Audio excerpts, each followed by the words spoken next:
सागर पापमय तेहि विलोकन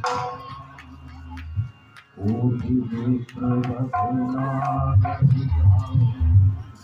आए सन्मुख जहि नहीं सारे सन्मुख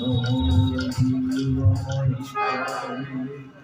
जन्म कोटि यज्ञ सहितवहि पापु भुवंत कर सहज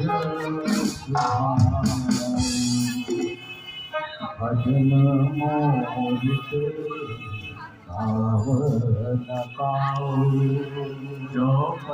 आवाज बढ़ाओ बेटा हृदय सोई होई मोरे सतदुख पावती सोई निर्वाण मन जन